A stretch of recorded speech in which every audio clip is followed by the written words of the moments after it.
The Miami Dolphins are making big moves today, and the roster shakeup is in full swing. As part of the NFL's mandatory cutdown to 53 players, General Manager Chris Greer has been busy trimming the roster before Tuesday's deadline at 4 p.m. Eastern. Earlier this morning, we saw several players let go, and now we've got more names hitting the list. First, let's go over the latest wave of cuts. The Dolphins have released Mike Hilton, Mike Boone, Aaron Shamklin, Jackson Carman, and Jalen McKenzie. These were among the first moves to hit the headlines today. But trust me, this is just the beginning. Miami is working hard to finalize the group that will take the field this season. Before we dive into the next piece of breaking news, make sure you hit that subscribe button. One of the biggest shockers from today's roster cuts? Tight end Pharaoh Brown. Now, if you've been following along, Brown wasn't completely off the radar as a cut candidate. He landed on our surprise cut list earlier in the preseason. But I'll admit, I didn't think Miami would actually pull the trigger this soon. Here's why this move is surprising. The Dolphins signed Brown early in the offseason, during the very first week of free agency back in March, to a one-year deal. Typically, when a team signs a player that early, it means the front office envisions a significant role for him on the roster. Fast forward to today, and Brown doesn't even make it to the initial 53-man roster. That's a pretty dramatic shift. Why did it happen? Simply put, performance. Brown struggled throughout training camp and the preseason. According to Pro Football Focus, he posted a 51.4 overall grade, including a 41.5 run blocking grade and 52.8 pass blocking grade. On top of that, he committed a penalty and even allowed a sack in the preseason finale against the Jaguars. For a player brought in to be the Dolphins' inline blocking tight end, those numbers just don't cut it. When Miami first signed Brown, the expectation was that he would pair up with Julian Hill to complement Jonnu Smith. Of course, that dynamic changed when Jonnu was traded, but Brown's role was still supposed to be important. Unfortunately, his performance left the Dolphins with no choice but to move on. When you take a closer look at Pharaoh Brown's preseason performance, the numbers tell the full story. Across the entire preseason, he didn't record a single reception, except for a two-point conversion attempt. And even that moment wasn't clean. During the final preseason game, he nearly dropped what should have been an easy catch in the flat near the goal line. Somehow, he held on. But outside of that, Brown offered absolutely nothing in the passing game. Combine that with his struggles as a blocker, and it's easy to see why Miami decided to move on. So, where does this leave the Dolphins' tight end room heading into the final 53-man roster announcement? Right now, just under 24 hours before the deadline, Miami has 4 tight ends on the roster: Darren Waller, Julian Hill, Tanner Conner, and Hayden Rucci. But here's the reality. Don't expect all 4 to stick around. In fact, the Dolphins also waived Chris Merrick this afternoon, a late addition to the team who joined during training camp. That move wasn't surprising, and it signals that the team is likely trimming this group down even further. My prediction? Miami keeps only 3 tight ends, most likely Waller, Hill, and Connor. Rucci could be the odd man out, unless something unexpected happens. But the Dolphins didn't stop there. Miami also made moves in the secondary, waiving 2 cornerbacks in the afternoon window: Ethan Robinson and Cameron Dantzler. Dantzler, a former third-round pick, was just signed last week as depth to get through the final preseason game, so this cut was expected. Robinson, on the other hand, is a little more interesting. He's an undrafted rookie from Minnesota who's been with the team all offseason. While he wasn't a standout, he did show flashes that make him a strong candidate for the practice squad. Here's what Robinson put on tape. Over 43 snaps in 3 preseason games. He allowed only 2 receptions on 3 targets for 15 yards.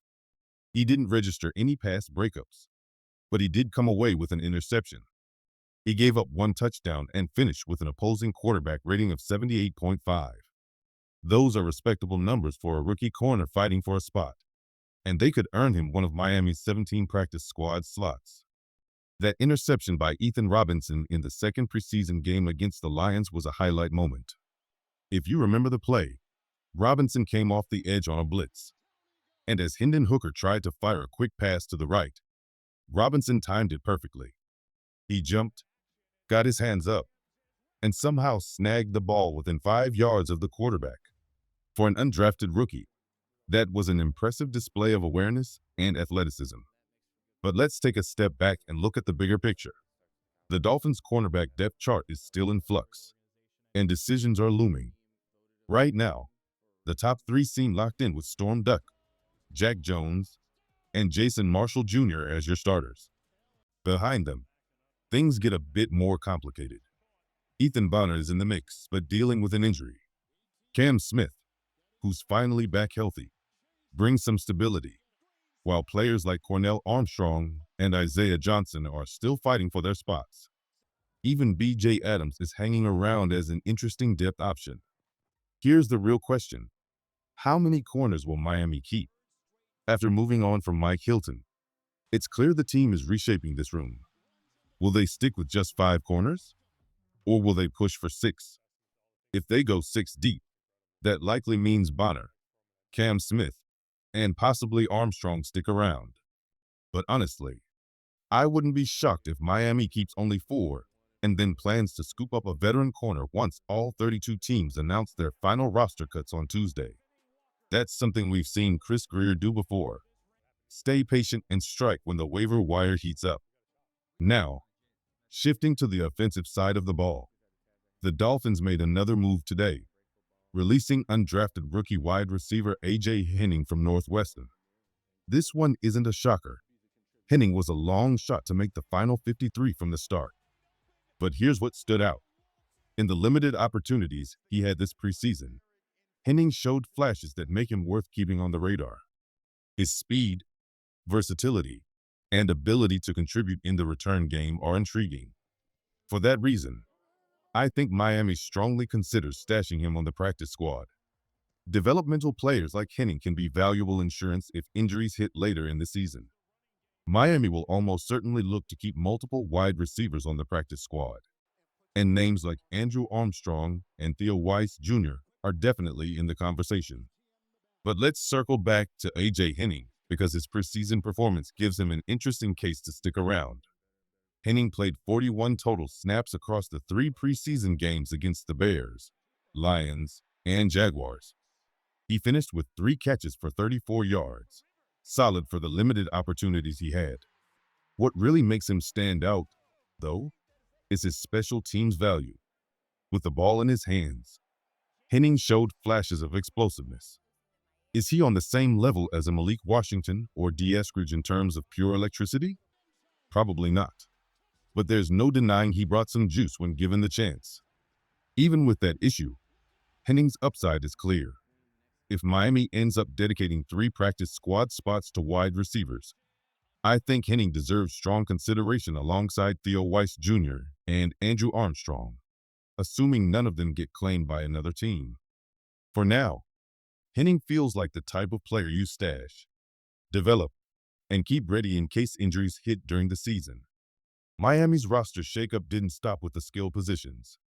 The Dolphins also made a few moves in the trenches, waiving 3 players, defensive lineman Ben Still and offensive lineman Addison West and Mason Brooks. None of these cuts come as a surprise. West entered camp as an undrafted rookie out of Western Michigan, while Brooks joined the team just 2 weeks ago after a stint in the UFL. Realistically, these were depth players brought in for competition, and I don't expect any of them to land on Miami's 17-man practice squad. There are simply more experienced veterans and younger prospects hitting the market who could provide better depth. Now, let's wrap up with some injury news, because this is where things get really important heading into Week 1. Head coach Mike McDaniel spoke to the media today and gave updates on 3 players, starting with rookie running back Jalen Wright. If you've been following the preseason, you probably noticed Wright left Thursday's joint practice against the Jaguars and didn't play in the preseason finale. He was spotted wearing a compression sleeve on his leg, which raised some concerns. McDaniel confirmed today that Wright's injury will likely keep him out of the season opener against the Indianapolis Colts. The good news? It doesn't sound like a long-term issue. Miami isn't planning to place him on injured reserve, which means the team expects him back within the first few weeks. Still, it's a setback because Wright was carving out a role as part of the rotation. So, what does that mean for Week 1? Expect Ollie Garden to step up as the RB2 behind Devon Kane. Beyond that, I fully anticipate the Dolphins will either elevate a practice squad back or sign another running back after final roster cuts across the league. Keep in mind, Mike Boone and Aaron Shamklin have already been released, so depth at that position needs to be addressed quickly. And one more name to monitor, Jason Sanders. The Dolphins kicker was also banged up recently, and while McDaniel didn't go into full detail today, it's definitely something to keep an eye on as we approach the opener. Earlier in the week, it sounded like kicker Jason Sanders was going to be ready sooner rather than later. In fact, head coach Mike McDaniel even said Sanders could have handled extra points on Saturday if needed.